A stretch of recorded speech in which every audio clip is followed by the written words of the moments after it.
Welcome, everyone. Thanks for those who've attended multiple or even all of our webinar conference today. It's been a really nice way to observe Arbor Day and help be more reflective about trees and plants and the role they play in our lives. It's my huge pleasure to welcome our next speakers, Caitlin McDonough MacKenzie and Becky Barak. Caitlin is a colleague of mine from the alpine plant ecology and conservation world.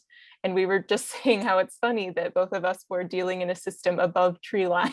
And now we're back together again on an Arbor Day celebration.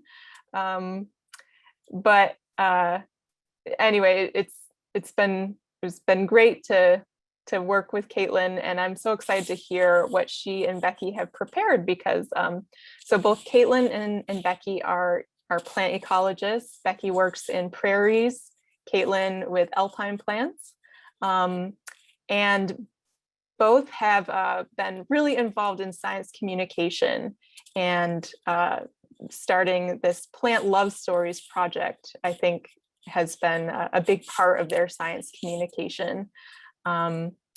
So without further ado, I want to turn it over to them to talk about their Plant Love Stories project. And I'll just say to those who are joining, like normal, please keep yourself muted during the presentation, and we will have time at the end for questions. You can submit your questions with the chat or by unmuting yourself. All right, thanks. I'll turn it over to you two. Great, thank you, Kristen. I'm going to share my screen for our slides.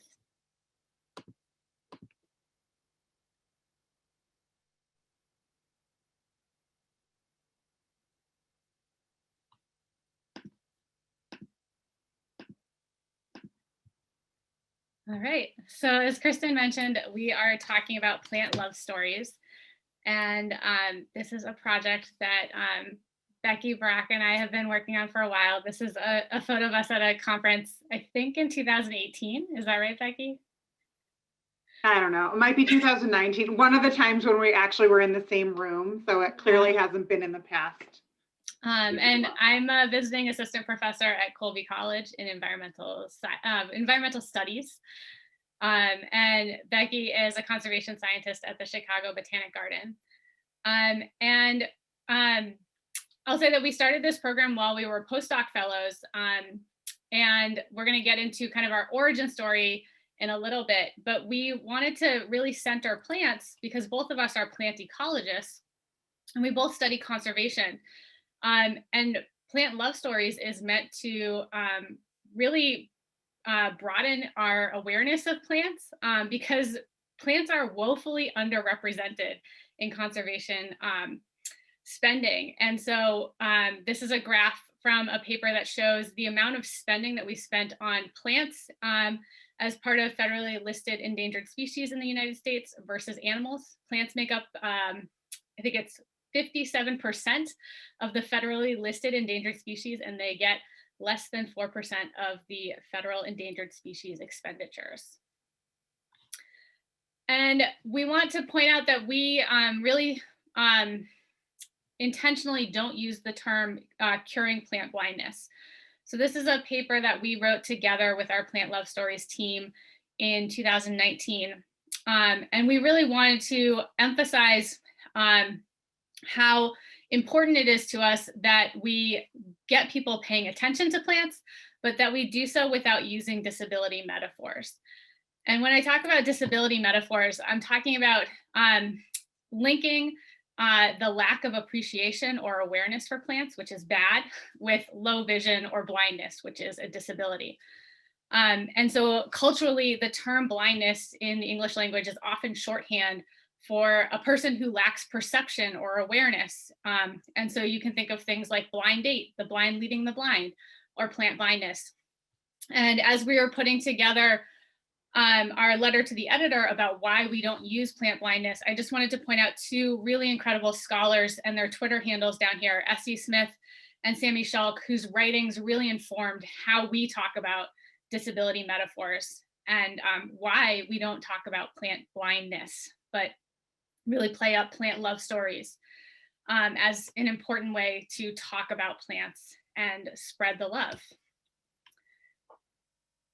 So we believe that everyone has a plant love story, which is a story about, or more than one plant love story. I have a lot, but stories about the plants that have impacted your life or who have been part of your life or who have the plants that help connect you to the people and the places that you care about. And we have a lot of stories. And we get a lot of stories about tomatoes, a lot. We get a lot of stories about mangoes and some other things that we're going to talk about. But in fact, we have a pretty high species richness of species and families of plants that people have submitted to Plant Love Stories. So these numbers are out of date, actually. These numbers should probably go up once we update them. These are from a couple of years ago. But back then, we had actually 156 different species that were represented in Plant Love Stories from 140 genera and 75 plant families. But I think there are something like 600 plant families. I don't know. I'm making that number up. But so we have a lot of plant families that aren't represented yet, but we still have a lot of plant diversity over and above the tomatoes and the mangoes that we get a lot of submissions about. People really love their tomatoes. And so we wanted to talk a little bit about the structure of a plant love story, which is just the structure of a story. And so you may have seen this diagram in like 6th grade English before that kind of talks about the story arc and how every good story has a beginning, a middle, and an end. And then in the background, you have this exposition and background, and you go up to the conflict and the rising action, the climax. And then the falling action and resolution. So we're going to give you an example of that in a second about an actual plant. But first, we're going to give you an example of the story about plant love stories. So plant love stories started, like Caitlin said, as a part of our project when we were postdocs. We were conservation postdocs. And everything we were working on was serious. We were working on we were in Washington, D.C. We were trying to talk to our representatives about the importance of science, the importance of plants.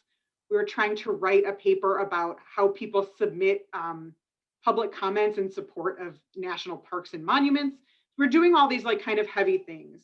And we were in a hotel ballroom and someone said, it was me, I just want to do something fun about plants. Like, let's just do something fun where people can talk about plants that they like. And that was sort of the beginning, so the bottom part of that story arc. And we started to get to talking about what we wanted this to look like. And now Plant Love Stories has been in existence for a couple of years, or 3 years. We started on February 14th, so Valentine's Day of 2018. And we have found that while it is really fun to collect people's stories about plants, it's actually more than that. We have found through a bunch of different events that we've done like this and different things at scientific conferences where we've met a lot of people. And once people find out about this project, they just sort of start telling you their stories about plants. And it's really, really amazing. And we found that this is actually a way that people have connected to plants and connected to one another. And a story within a story is that when we presented this at the Ecological Society of America meeting, a woman raised her hand from the audience and said, me and my dad never talk about anything, and we don't really get along anymore, and we don't have a lot in common, but we started telling each other our plant love stories, and that's become a way of us to connect. And actually it was a really good conversation that this person had with their dad. So plants sort of have this special power to be a lot of things to a lot of people. And our project ended up being fun, but also more things than that. The end of the Plant Love Story is when, plants get a lot more conservation funding and everybody shares their plant love story. I think we had Michelle Obama and a whole list of people that we were really, that first brainstorming meeting, we were like, she's really into gardening and vegetable farming, and we think that she could give us an amazing plant love story. So we've had a lot of very high level goals of people sharing their plant love story, and that will be sort of the end of our story will be when everybody's just doing it anyways. Yeah. And so I'm going to bring us back to our storytelling arc and kind of dive into why we encourage people to tell stories. Why do we use stories in science communication or in talking about plants with the public? And I'm drawing a lot on work that Dr. Skylar Baer, and that's her Twitter handle, shared at that Ecological Society of America meeting where we held a Plant Love Stories Ignite session, where we had 5-minute talks by lots of different scientists about their personal plant love story. And Skylar Baer, who's worked with a bunch of different science communication type of programs, and is probably most famous for being on the Colby Report when she was doing her PhD research, because she had a bunch of, I think, scallops that ended up in somebody else's car. And so it turned into a funny story on this Colby Report that really launched her career in how to talk about science. And so what she shared with us during our Ignite session is that stories are really powerful. Humans are hardwired for listening and absorbing information in the format of stories. And they improve our understanding of material. And they're more interesting and engaging and relatable and very, very persuasive, especially compared to maybe a typical conference talk that you might stumble into at the Ecological Society of America or some other scientific conference. And so our storytelling session at this conference was really packed with people who were just showing a lot of emotion that typically doesn't get to be a part of a scientific conference. And so when we see plants in stories, from fairy tales to the news media, those reflect the ways that plants are embedded into our cultural values. And so Plant Love Stories is a project where we want to add to that canon and really talk about plants in a narrative arc.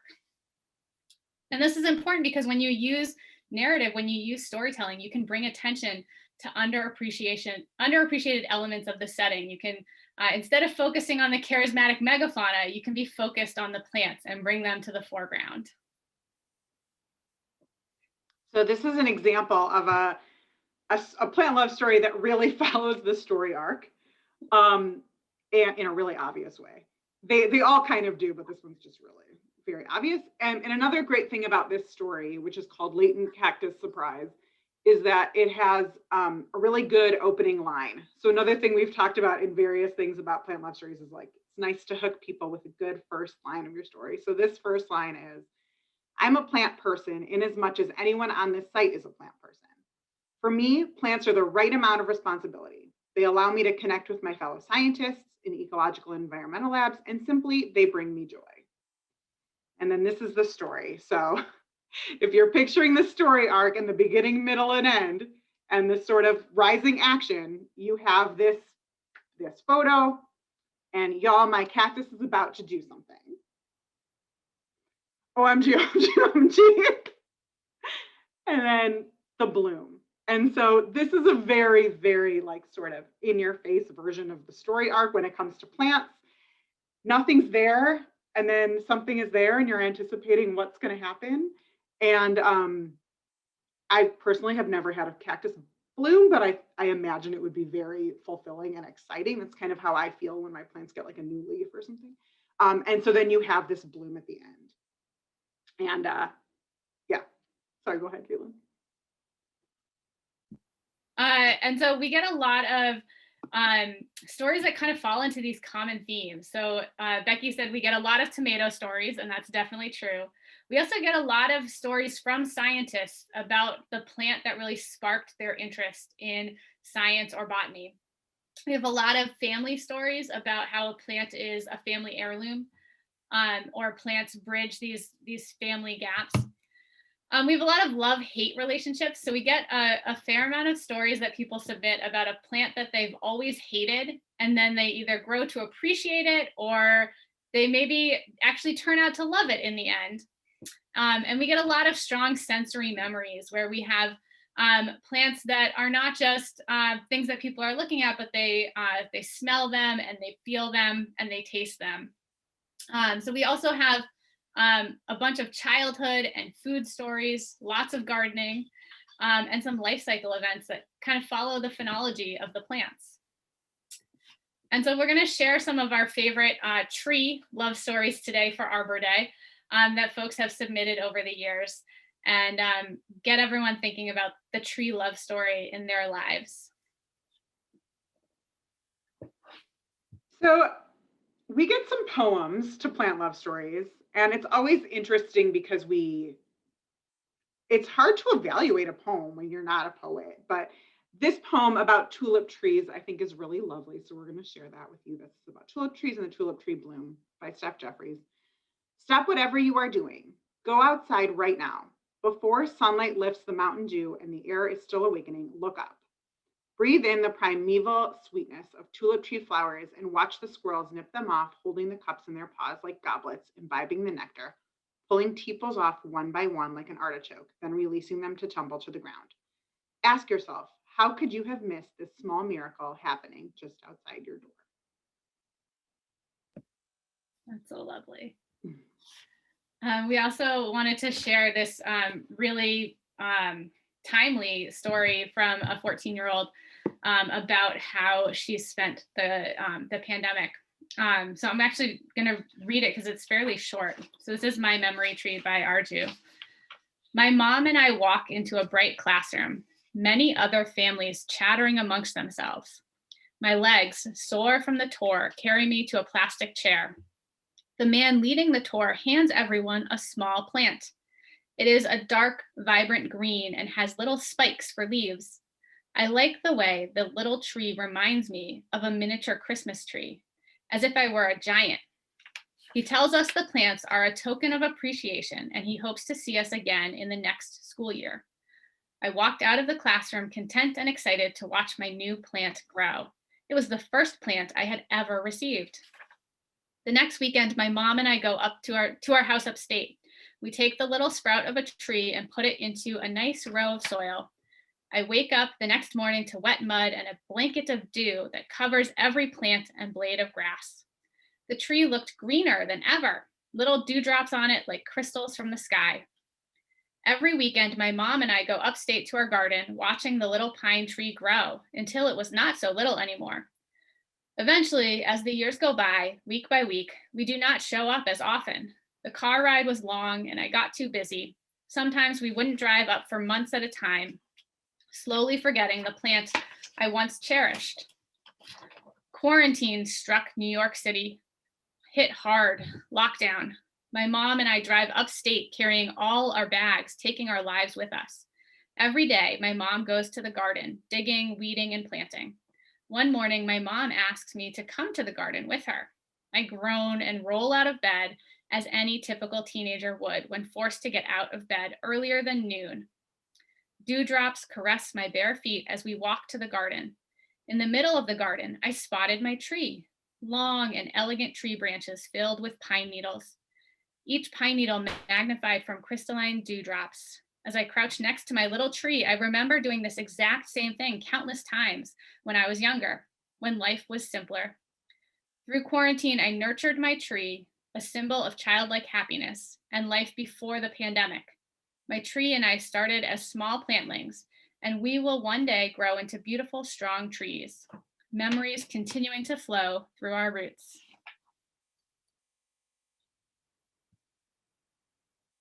So this next tree story is To All the Trees I've Loved Before. And Carly writes about different trees as sort of like touchstones for different points in her life. So through her education, her marriage, and other things. So I'll put it in the chat. I'm not going to read it, but her intro, her first line, again, another good line.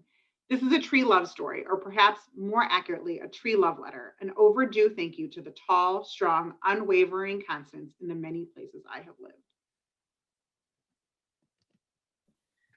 And then this is a story that's not published yet, but my students in forest ecosystems had to write a blackout poem on a scientific paper. And so this is the original scientific paper on sugar maple and nitrogen cycling in the forests of Eastern North America. And my student Grace Horn blocked out the letters to write about sugar maple in the forest, love and unique forest ecosystems, grand future. And I really love what she did in the little nutshell part of the scientific paper, where you have sugar maple plays, sugar maple stands, sugar maple stresses, sugar maple dances. And we also just have a lot of fruit tree love. So we're going to talk about some of our favorite fruit tree stories. I'll start with Charles Beer wrote a really lovely long story about the 3 loves of his life. And the first was sugar maples. And then he fell in love with Todd's Sanctuary, which is an Audubon sanctuary in Pennsylvania where he worked. And then a woman came on his nature hike at the sanctuary, and he fell in love with her. And she owned a farm which had a sugar yard, some maple trees, but she'd never tapped them before. And so when they get married and start their life together, he starts a sugaring at her maple trees, and they talk about sugaring together. It's a really beautiful story. The second one is the When Life Gives You a Lemon Tree, which we actually have 2 When Life Gives You a Lemon Tree story. This one is beautifully illustrated by our colleague Morgan Tingley, and talks about his parents' lemon tree, which grew up in New England and had a pretty rough life and never really produced very many lemons. And they had to be kind of cut before they were ripe, and there weren't a lot of leaves. And then his parents moved to Arizona, and all of a sudden the lemon tree starts to thrive, and it's suddenly this like beautiful bushy lemon tree with many lemons. And then we have a bunch of mango stories in addition. So we're going to tell you about 2 of them. The first one, The Mango of My Eye, is about, it's written by Gabriella, who's a student at Florida International University. And she talks about being born in Cuba and just eating mangoes all the time, and then coming to the United States and not liking these mangoes that are in the store, and then moving to a neighborhood in Florida that also had a mango tree, and sort of like reconnecting with that piece. And then we have The Monkeys, Mangoes, and Climate Change by David Gill, which is a story. David is from Barbados, and he talks about the monkeys just getting really mad when people would try to collect mangoes, and they would yell at you, and they would throw things at you like poop, and that they would, I think that's in the story, and that through his childhood he was like trying to outsmart the monkeys in order to collect the mangoes. But then it also talks about how the climate in his childhood home is changing, and how his sister is trying to move to another house nearby, but that their diversity of mango species trees that they used to have is being cut down because of expansion in this neighborhood, which is his sister, but yeah.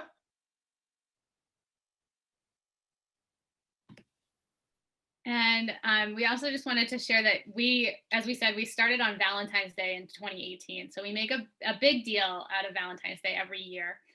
And so one of the things that we do is we commission artwork for Valentine's. And we ask artists to submit and create art that has a plant pun, so that we can have some plant heart art Valentine's to share with everyone. So we're sharing some of our favorite tree themed plant heart art today. And this one is by Grace Hunter. You're the crab apple of my eye. Love it. And Lindsay Pelt created this I'm Pining for You Valentine. And Ariane Wartenberg made this beautiful Samara You Spin Me Right Round Valentine for maples.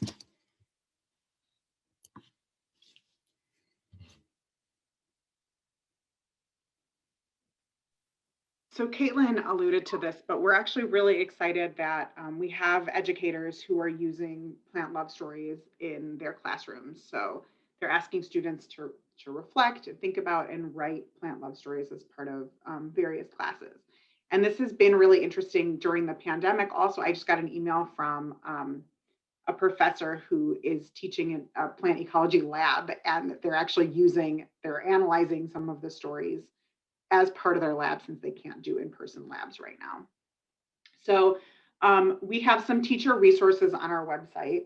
And those include some sort of prompts to think about if you think you can't possibly have a plant love story. We think that you probably do. So like we said, we believe everyone has a plant love story, even if they don't know it yet.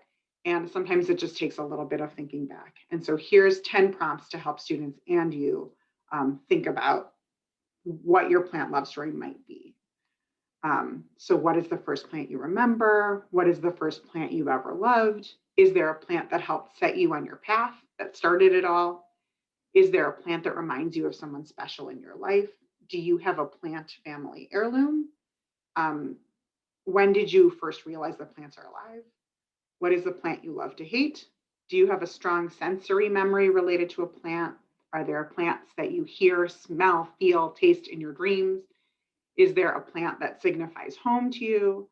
And then sometimes plants tie into important life cycle events. So do you have a plant love story about a milestone in your life? So we'll go back to those. Yeah. Sorry, Caitlin. That's okay.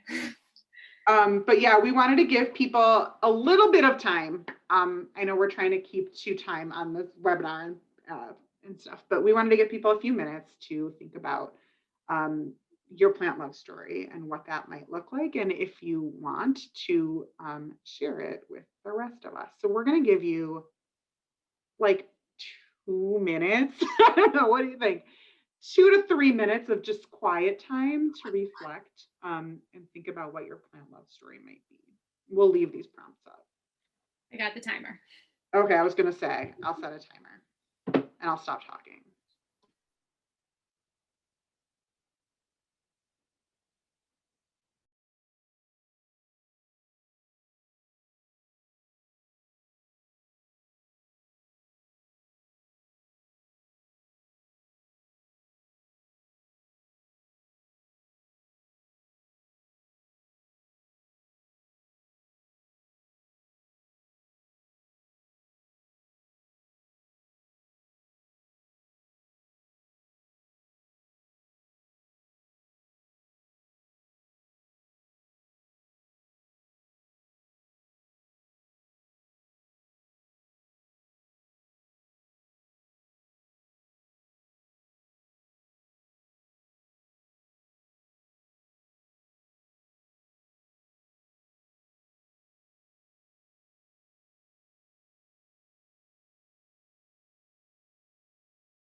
And that's the timer. Does anyone want to share a plant or a tree love story with us? We'd love to hear some.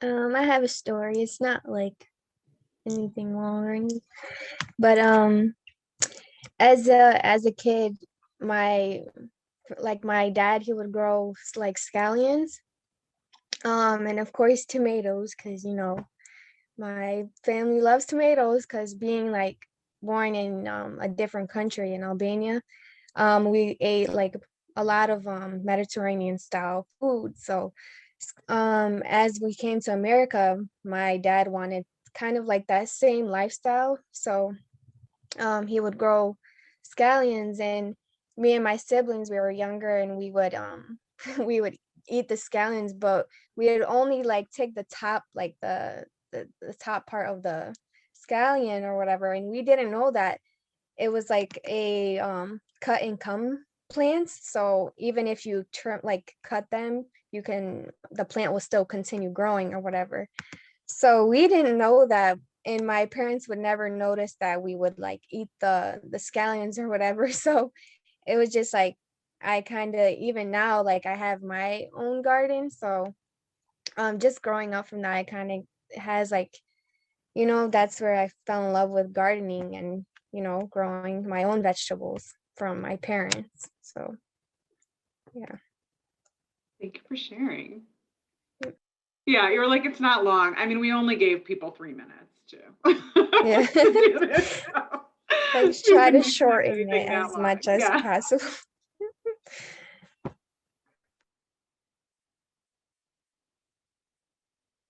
George, are you trying? I think you have to unmute. If you're... There. Is that all right now? Yep. Okay. Well, my parents were immigrants too, and from the Czechoslovakia. And of course, the sort of the country nation's tree is the linden tree. And there were nice linden trees that were in front of our house, and when we lived in Iowa, and I would spend hours climbed up into the tree and just sitting there, and because I could watch people walk by and not be noticed and so forth, and those are just memories. Caitlin has a really good linden story, I think, a short one. Yeah. So my oldest daughter's name is Lyndon. And actually it's both my children have botanical names. My youngest daughter's name is Sawyer, after a botanist who was named Annie Sawyer Downs. It took us a couple days to realize that we had named our children after a tree and the profession that cuts down trees.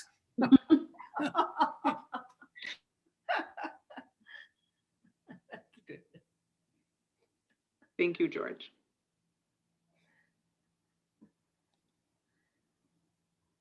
Anyone else have a story you would like to share? No pressure.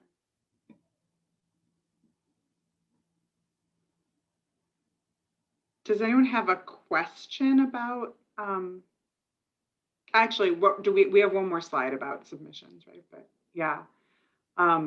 So we have a submissions page on our website for if you'd like to submit your story.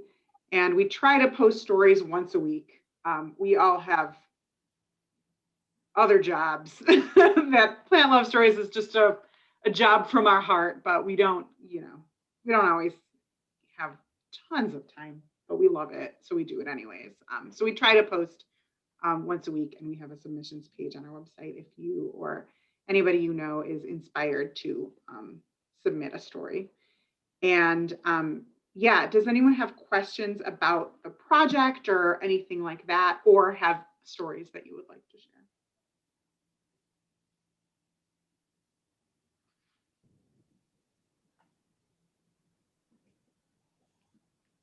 Have a little story to share. I'm a plant ecologist as well, and having come across some of the articles that we're talking about, this concept you're talking about of plant blindness, or rather just that people don't tend to notice or appreciate plants in the same degree. And as someone who, I was doing a plant conservation based project too, and trying to fund that, it was very apparent to me that, like, wow, this is a lot harder than if you had some animal here with that was really cute with big eyes.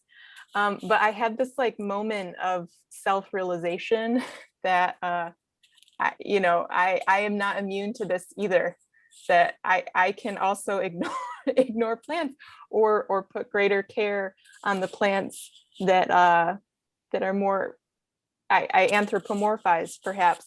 So the funny thing that happened here was when my husband and I moved into this apartment, his parents gave us like a whole bunch of plants and like many plants, and we were trying to find places to keep them alive because the apartment faced north.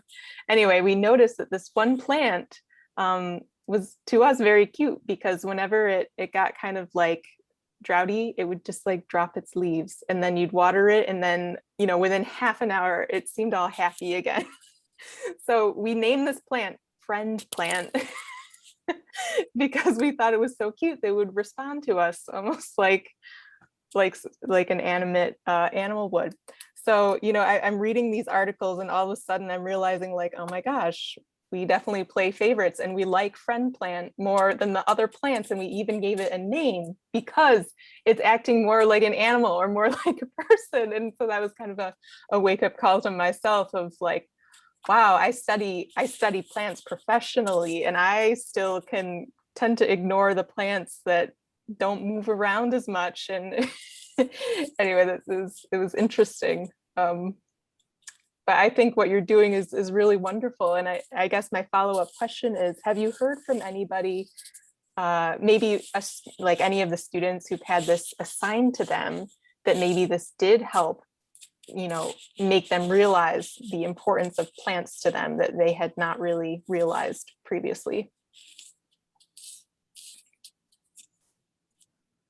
Yeah, I think we have, and I mean, some of the stories are about that, so that whole phenomenon. We have a few stories of people who like took a class in botany and it made them aware of all of these things that they didn't know before. And a theme that kind of comes through is about observing plants and learning to identify them. And we've got a few stories about this. Once you really start trying to identify plants, and once you say, okay, I'm going to learn the trees in my neighborhood, and you start recognizing their characteristics and learning their names, then you start noticing them in other places, and you sort of develop this appreciation even just by knowing a few things that then you can recognize, and then it grows and grows. And I think a lot of people have probably had that type of experience, that you slow down and you learn something really small and it can really impact you in a big way. And they become like your friends once you start knowing their names and a little bit about them. And I think, yeah, just that idea of like slowing down and observing. And so, yeah, we have several stories that are about that idea. Like, I thought a lot of them start with like, I thought plants were boring. I wanted to be a doctor. I mean, a lot of them are sort of like that. I never thought I wanted to even take a class about plants, but I had to. And then people through that experience like develop an appreciation for plants. And I've used it in like the opposite way, where I teach an intro to ecology class that has a really typical duckweed population growth lab, where you're just counting the little tiny leaves on duckweed that's growing in a cup for like a couple weeks. And it's definitely monotonous, but we have a beautiful plant love story called Duckweed or Suckweed. And I had my students read that, and they kind of actually like, that was their connection to duckweed. They hadn't really thought about what duckweed did when it wasn't in a cup in the lab. And it kind of like, it probably did anthropomorphize duckweed for them in a way that they hadn't connected with it before.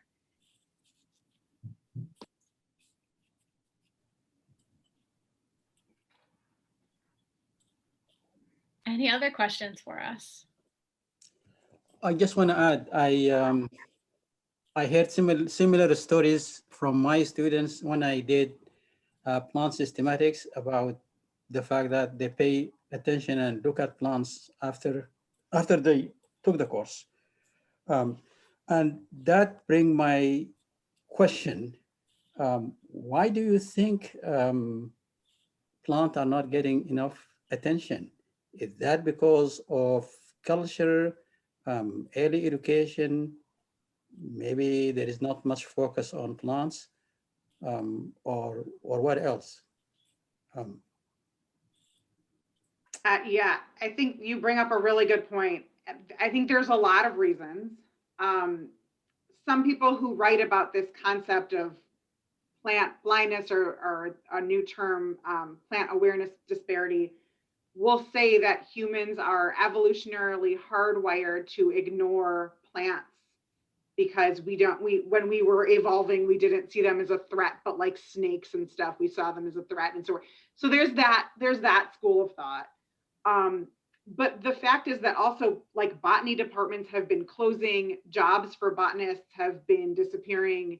And so whereas universities used to have full departments dedicated to plants, a lot of them maybe now have one class or one part of one class that's devoted to plants. So students aren't getting that education earlier. I will put out a shout out. There's some of my colleagues are working on a bill in Congress called the Botany Bill, which is, among other things, trying to bring up botanical capacity in the United States. So to ensure that all federal,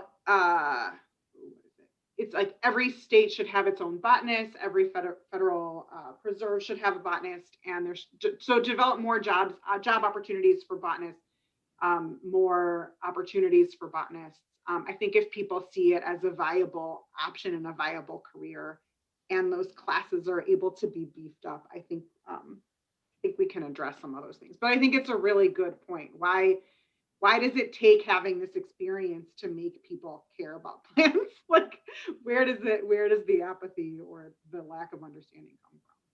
Yeah, and I would add to that I think that kids aren't spending as much, I mean, adults too, we just in general aren't spending as much time outside to like get that, experience paying attention to plants in the outdoors. And I am hopeful that maybe one of the silver linings of the pandemic is that we do seem to be getting out a lot more frequently, and my family, especially like at local nature places, where before, I live in Boston, I always thought like, well, if I'm going to go outside, I have to like drive up to the White Mountains or drive up to Maine. And it's like this big production to go do something outdoors. But taking advantage of some of the smaller local conservation areas around us, and just being able to spend, a couple hours, a 20-minute drive away. I think that's something that a lot of people have found a lot of solace in over the last year plus. And I don't know if that makes a big difference, but I think it does make, or at least for us, it makes a big difference in like our, attitudes for the day. We have a few stories that people have shared of their like, one of them Caitlin read, but the pandemic plant love stories, and how, like, for me, for instance, like I never had houseplants at my house because I have cats and I have children, and I just like I never took care of them, and they would always die basically. But being home so much during the pandemic, I really started to get into that houseplant culture and have the time to like monitor them and see, like what you were talking about, Kristen, see what they needed, try to be on top of the watering and the placement. And so, yeah, we've got several stories of people's getting more into plants, or that plants are helping them to get through the pandemic times.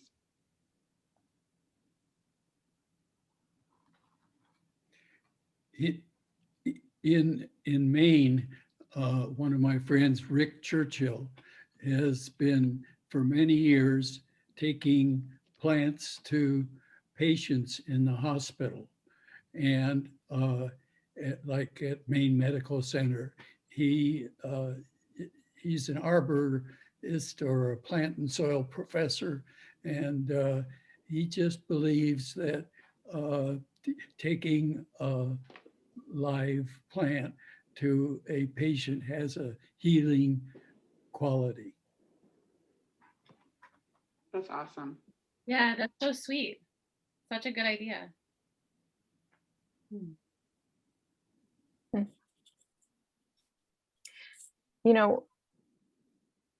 Kind of circling back to, why don't people care? I think it is interesting to look at a historical perspective too. And I know, Caitlin, you do a lot of referencing of like historic materials related to botany, but certainly, within like Western culture, there was like a time when, you know, people were way more enthusiastic about plants. But and then, you know, I just finished reading Braiding Sweetgrass, and in that book by Robin Wall Kimmerer, she talks a lot about the huge importance of plants for a lot of indigenous communities as food, as medicine. Like, I don't know, like, can you trace that change in Western culture to anything like, you know, industrial agriculture, or that we don't associate plants with our medicine anymore? Like, do you have thoughts about that? Yeah, so the botanists that I spend a lot of time with, who are no longer with us, my historical botanists that I spend a lot of time with and thinking about are at the end of the 19th century, right as botany is kind of shifting from being this hobby that, you know, wealthy people get to do in their leisure time when they are escaping the cities, to becoming more of a professionalized, like, this is science, these are the scientific methods, this is how we study things.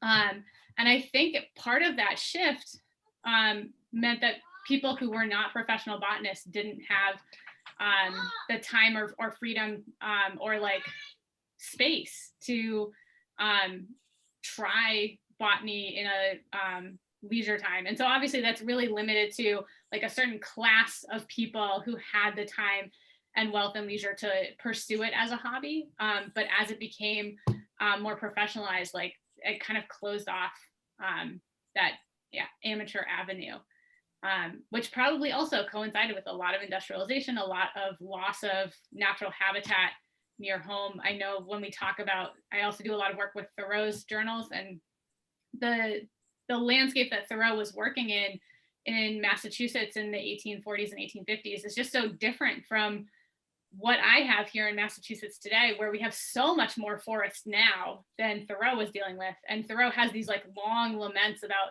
the loss of the turkey, and there's no more deer, and we don't have any more beavers. And I mean, there's like a whole pod is probably the wrong word, but there's a whole bunch of wild turkeys that are just like in Cambridge wandering around. And every time we head out to, you know, places like World's End and Hingham, or we were out at Ponkapoag in Concord recently, we've seen deer almost everywhere that we go. And so it's in some ways a slightly more wild matrix of forests than existed as professional botany was getting started.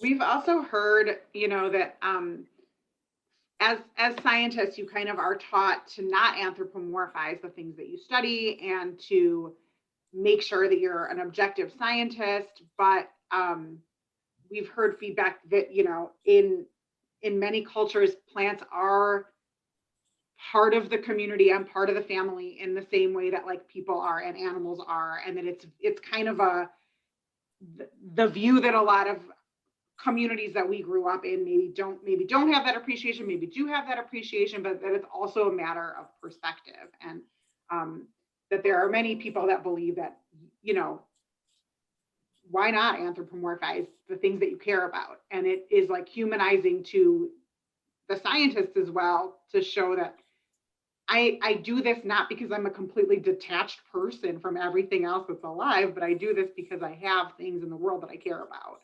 And I have plants and places and people, things that I care about. And that's, you know, that makes a scientist more of a person and less of a, like, you know, caricature, I guess.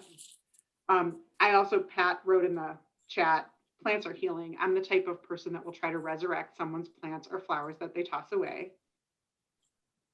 Way to go. Those people are very important. I love that. I love when people can like bring a plant back. I grew up on a farm, so in my opinion, kids need to have all this introduced at an early age. You kind of learn respect. So thank you, Pat.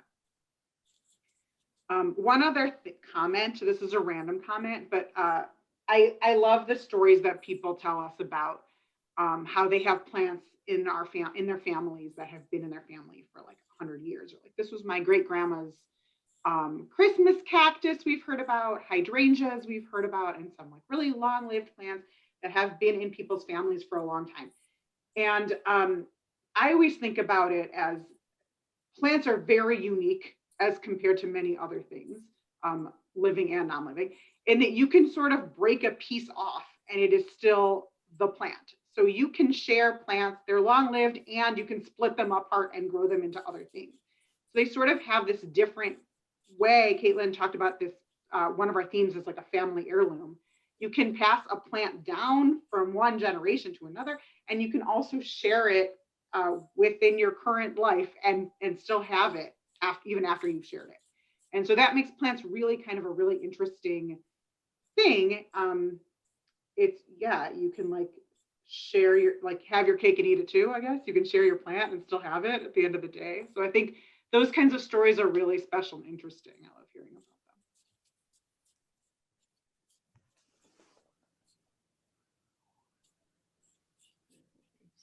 them. Do we have any other questions or comments for our presenters?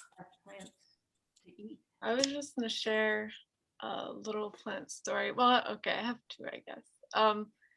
One, this kind of goes along with what you were just saying, but we have lots of cats at my house, and my boyfriend Cooper had given me a spider grass plant, and well, my cat Sage like ate it completely. I did not think it was going to survive, but a couple of years later, it's doing great now. But the chewed leaves from like the initial destruction are still there. So it's just kind of funny to like look at that and be like, oh my gosh, like that poor plant. And now it has a baby, and we named the plant, I don't know why, its name's Bernie, and now Bernie has a baby. So that's just kind of fun. And then just a couple weeks ago, I guess I have to preface this by saying that my brother and I, even though he's 22 and I'm 21, we still do Easter egg hunts every morning on Easter. And my mom hid the Easter eggs, and at the bottom of our stairs, it's probably not a good place for a cactus, but we have a big cactus with some huge thorns, and Cooper helped her hide the eggs this year. So I don't know if it was him or her, but one of them decided to put an Easter egg in the pot with the cactus. And so I'm known for winning every single year. But I ran down the stairs and I'm like trying to block my brother. The Easter egg hunts have gotten more aggressive over the years, but I'm trying to block him, trying to get this egg. And then I'm like strategically looking for other eggs around the room. And I'm like, I'm going to let him suffer and get this Easter egg in the cactus while I get all the other ones while he's dealing with that. So I kind of have to thank this cactus for letting me win this year, the Easter egg hunt. Distracting your brother. I like that your cat's name is Sage. That's also kind of a... Sage Lemongrass is her middle name. Oh, a planty cat.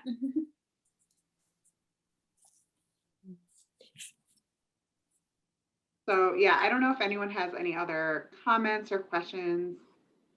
I have a question. Since your movement is so like widely known, would you ever consider like some kind of like funding or to increase the funding for plants?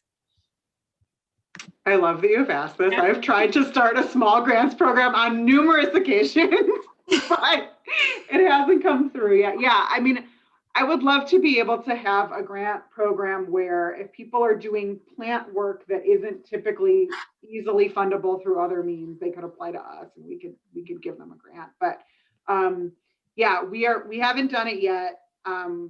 We've also thought about, like George, like we're talking about your friend brings plants to the hospital. We were thinking about doing stuff like that and sending plants or seeds to schools or to hospitals. But yeah, we haven't managed to do it yet, but I hope we do.